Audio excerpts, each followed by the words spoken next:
नमस्कार। आज मैं आपके साथ दो न्यूज़ शेयर करने वाला हूँ और ये जो दोनों न्यूज़ है ना, इन दोनों न्यूज़ के कारण ही जितने भी हमारे देश के अंदर लिब्रांडूज हैं उनके तसरीब से आग निकल रही है। अब लग रहा है ऐसा होगा जैसे ये लिब्रांडूज उसी आग को एलपीजी में भर के उसी से खाना बनाएंगे, क्योंकि ये लोग अक्सर चिल्लाते रहते हैं एलपीजी का प्राइस बहुत हाई हो गया है।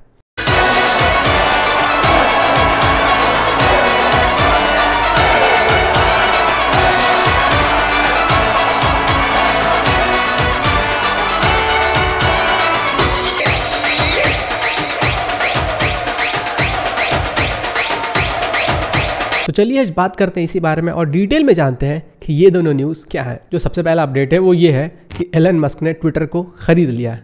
$44 बिलियन दे के ट्विटर को खरीद लिया। अगर आपको नहीं मालूम है तो मैं आपको बताना चाहूँगा कि ट्विटर को खरीदने के लिए एलन मस्क ने पहले भी प्रस्ताव रखा था, लेकिन जो ट्विटर के बोर्ड मेंबर्स थे उन लोगों ने एलन मस्क के इस प्रस्ताव को खारिज कर दिया था। आपको लग रहा होगा कि ट्विटर्स के शेयर जिनके पास हैं वो अमेरिकन्स होंगे, बट ऐसा नहीं है।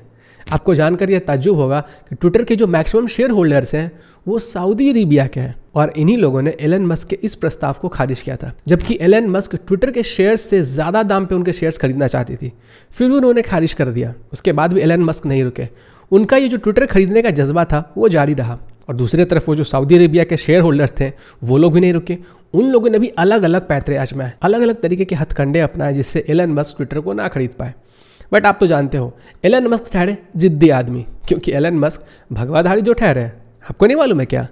एलन मस्क ने इतने सारे लिब्रांडू की जलाई है कि उनको भगवाधारी का खिताब मिल चुका है। एलन मस्क तो खुद ट्वीट करके कहते हैं कि ये जो वोक लोग हैं ये इस दुनिया को बर्बाद कर देंगे। ये जो लिबरल्स की जो सोच है ये इस दुनिया को बर्बाद कर देगी। ट्विटर के ऊपर फ्री स्पीच नहीं है और ट्विटर लेफ्टिस्ट लिब्रांडुओं और इन वोक्स को ज़्यादा सपोर्ट करती है। और इसी चीज़ से चिढ़ आकर एलन मस्क ने ट्विटर को ही खरीद लिया। अब जैसे ही ये न्यूज़ फैला, लिब्रांडुओं की तशरीफ से आग निकलना शुरू हो गया। लिब्रांडो विलाप करने लगे। एक कश्मीरी पत्थरबाज ये ट्वीट करता है कि अगर एलन मस्क ट्विटर को खरीद रहा है तो उन्हें बाकी के कश्मीर के जो पत्थरबाज है जिनके अकाउंट्स को ब्लॉक कर दिया गया है इंडियन गवर्नमेंट के द्वारा, उनको रीइनिशिएट करना चाहिए। अबे गांव बसा नहीं, भिखारी पहले आ गया। बहुत सारे जो लिब्रांडोस उन्होंने ये ट्वीट किया कि अगर एलन मस्क ट्विटर को खरीद लेता है तो मैं ट्विटर को छोड़ दूंगा। निकल पहली फुर्सत में निकल। लास्ट टाइम इन लोगों ने यही बातें कही थी जब नरेंद्र मोदी प्रधानमंत्री बनने वाले थे। क्या ये इंडिया छोड़ के गया? नहीं। एमनेस्टी इंटरनेशनल जो कि इंडिया के अंदर बैंड है, उसने ट्वीट करके कहा कि टॉक्सिक ट्विटर। अबे ढंग से पहले खरीद तो लेने दो। जो चेक गया होगा ट्विटर के ऑफिस में पहले उसको भंजवाने तो दो। हमारे पप्पू भैया का पप्पू पैरोडी अकाउंट ये ट्वीट करता है कि ट्विटर लोगों को अरेस्ट नहीं करता है, मोदी करता है।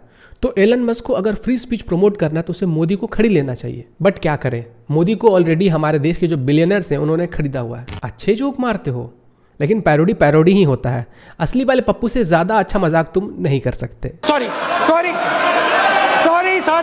अब एलन मस्क के ट्विटर खरीदने के बाद जो आग इनके तशरीफ में लगी थी ये खत्म भी नहीं हुई थी कि इसको और ज्यादा भड़काने के लिए आ गए पंडित इमैनुअल मैक्रोन भैया। फ्रांस के इतिहास में 20-25 सालों में पहली बार यह हुआ है कि कोई प्रेसिडेंट दोबारा से प्रेसिडेंट बना है। लास्ट टाइम जब पंडित इमैनुअल मैक्रोन प्रेसिडेंट बने थे तो हमारे देश के जितने भी लिब्रांडूस थे वो लोग बड़े खुश रहे थे कि अरे इमैनुअल मैक्रोन तो लेफ्टिस्ट है और ये हमारी आइडियोलॉजी को आगे बढ़ाएगा। सभी लेफ्टिस्ट ने इमैनुअल मैक्रोन को कॉन्ग्रेचुलेट किया।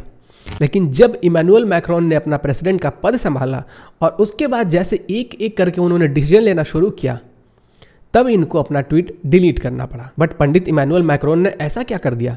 वैसे तो आप इनके नाम से ही समझ सकते हो कि पंडित इमैनुअल मैक्रोन ये क्या क्या कर सकते हैं, फिर भी मैं आपको कुछ चीज़ें बता देता हूँ। पंडित इमैनुअल मैक्रोन ने फ्रांस के अंदर शांति दूतों को शांत कर रखा है। जहाँ भी कोई शांति दूत चूं चै करता है उसके पिछवाड़े पे पकड़ के 2 लठ लगा दिए जाते हैं। फ्रांस की एक बहुत ही पॉपुलर मैगजीन है चार्ली हेब्डो। चार्ली हेब्डो ने प्रॉफिट मोहम्मद के ऊपर एक कार्टून बनाया था। वैसे मैं देखो किसी भी रिलीजन के ऊपर कोई मजाक करता है वो मुझे पसंद नहीं है, ना मैं उस चीज़ को सपोर्ट करता हूँ, क्योंकि सबका अपना अपना फेथ है, सबके अपने अपने भगवान है। तो किसी भी धर्म का मजाक उड़ाना मैं सही नहीं मानता हूँ। चार्ली हेब्डो ने प्रॉफिट मोहम्मद का एक कार्टून बनाया था जिसके ऊपर जितने भी मुस्लिम्स थे उन्होंने आउटरीच किया।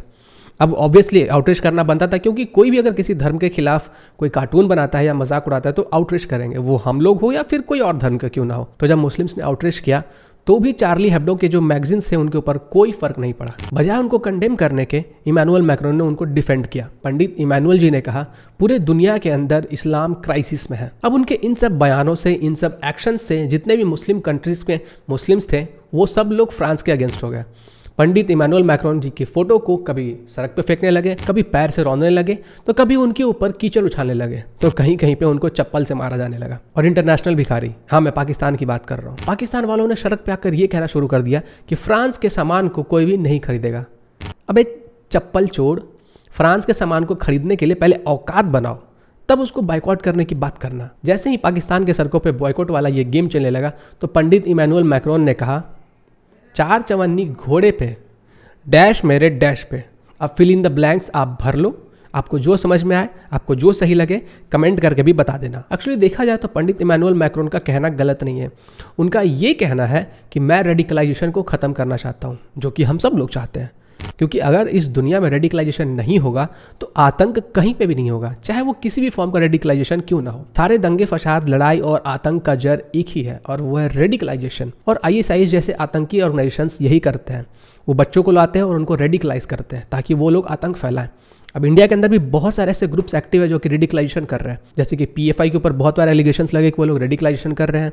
हालांकि उसको बैन करने के लिए इंडियन गवर्नमेंट अभी भी सोच रही है, और मैंने PFI को एक्सपोज करते हुए एक बहुत ही ज़्यादा डिटेल्ड वीडियो बनाया था। अगर आपने वो वीडियो नहीं देखा है तो उस वीडियो को जाकर देख लीजिएगा, मैं उस वीडियो का लिंक डिस्क्रिप्शन में डाल दूंगा। इंडिया के अंदर जितने भी आतंकी हमले हुए हैं, चाहे फिर आप 26/11 की बात कर लो या फिर कोई और हमले की बात कर लो, इन सारे हमलों का जड़ सिर्फ एक चीज़ था और वो था रेडिकलाइजेशन। इंडिया के अंदर बहुत सारे रेडिकल इस्लामिस्ट ग्रुप एक्टिव है जो कि बच्चों को उठाते हैं, बच्चों को पढ़ाते हैं और धीरे धीरे करके उनको रेडिकलाइज करते हैं। वैसे बहुत लोगों के मन में ये विचार आ रहा होगा कि पंडित इमैनुअल मैक्रोन के प्रेसिडेंट बनने से इंडिया का क्या फ़ायदा होगा। हमारे देश का फ़ायदा ये है कि पंडित इमैनुअल मैक्रोन हमारे देश के बहुत ही अच्छे दोस्त हैं और हमारे प्राइम मिनिस्टर मोदी जी के भी बहुत अच्छे दोस्त हैं। दोनों में बहुत घनिष्ठ मित्रता है और इसके कारण इंडिया और फ्रांस के जो रिलेशंस है वो बहुत ज़्यादा मजबूत होते जा रहा है। जब भी इंडिया को किसी प्रकार का हेल्प चाहिए होता है तो फ्रांस कभी भी पीछे नहीं हटता है, हमेशा वो इंडिया के साथ खड़ा होता है। इंडिया जो भी एक्सपोर्ट्स करना चाहता है वो यूरोप में फैलाने के लिए फ्रांस इंडिया की हेल्प कर रहा है, तो इससे हमारा देश का जो एक्सपोर्ट है वो बढ़ेगा और उससे हमारे देश की जो GDP है वो बढ़ेगी। तो इमैनुअल मैक्रोन का जीतना हमारे देश के लिए बहुत अच्छी खबर है। हाँ, हमारे देश के अंदर जो लेफ्टिस्ट लिब्रांडोज हैं उनके लिए बुरी खबर है, और हमारे देश के जो पत्थरबाज हैं उनके लिए तो ये जले पे नमक छिड़कने के बराबर है।